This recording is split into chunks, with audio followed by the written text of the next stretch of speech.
Naam, baada ya draw ya kombe la shirikisho barani Afrika sanjari na ligi ya mabingwa barani Afrika ambayo kwa siku ya leo imefanyika katika mji wa Cairo huko nchini Misri, tayari wawakilishi wa Tanzania kunako mashindano haya ya kimataifa wamekwisha fahamu wapinzani wao ambao watakwenda kucheza nao katika mechi za awali, lakini pia katika zile mechi za second preliminary round. Kwa upande wa Young Africans, wao tayari wamekwisha mfahamu mpinzani wake ambaye atakwenda kumkabili katika mchezo wa kwanza kunako hatua ya awali, kwa maana ya first preliminary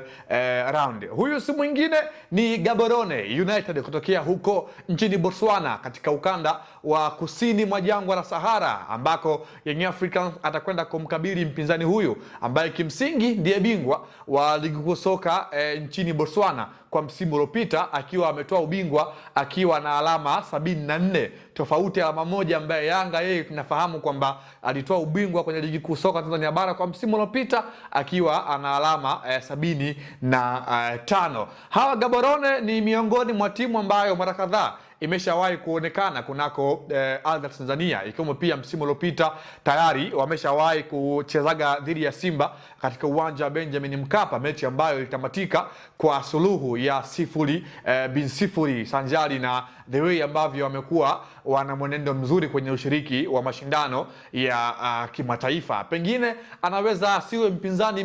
mgumu kama vile ambavyo watu wengi wanaweza wakafikiria, lakini ni miongoni mwa mpinzani ambaye tayari ana uzoefu mkubwa kwenye hizi hatua tofauti na namna ambavyo watu wengi huenda wakachukulia. Just imagine msimu uliopita alikuwepo kwenye haya mashindano akatolewa na Simba, na msimu huu amerejea tena akiwakilisha Botswana katika mashindano ya ligi ya mabingwa barani Afrika. Kwa hiyo Young Africans atakwenda kucheza dhidi ya Gaborone katika mchezo wa kwanza wa hatua ya makundi katika kwa maana ya first preliminary round kunako mechi ya ligi ya mabingwa barani Afrika, huku katika hatua inayofuata kwa maana ya second preliminary round akiwa anamsubiri mshindi kati ya CFFA dhidi ya Lijabatho FC kutokea nchini Lesotho, na hii SFFA ni timu kutokea katika nchi ya Madagascar. Kwa hiyo hao ndio wapinzani ambao Young Africans anakwenda kuwaelekea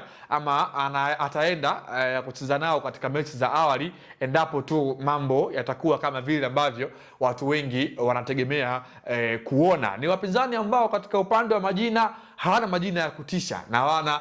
na wala hawana rekodi kubwa kunako mataifa yao ambako wametokea, lakini ni miongoni mwa timu ambazo pengine wataingia kwenye haya mashindano wakiwa wanatafuta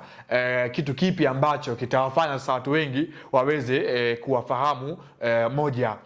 kwa moja. Kwa hiyo usajili wa Young Africans unakwenda kuthibitisha katika mechi za ligi ya mabingwa barani Afrika, ambako Young Africans atakwenda kuanza dhidi ya Gaborone United kutokea huko nchini Botswana, na mechi hizi zinategemewa ama kuanza kufanyika kuanzia tarehe 4 mwezi Septemba kwa mwaka 2026 hadi kufikia katika tarehe 6 mwezi Septemba mwaka huu 2026, na mechi za marejeano itakuwa ni Septemba 11 hadi Septemba 13 mwaka huu 2026. Jina langu ni Leopard John, sauti ya mvua. Nikushukuru kwa yeye ambayo umekuwa nami kwa siku ya leo. Hadi wakati mwingine, kwa heri kwa sasa.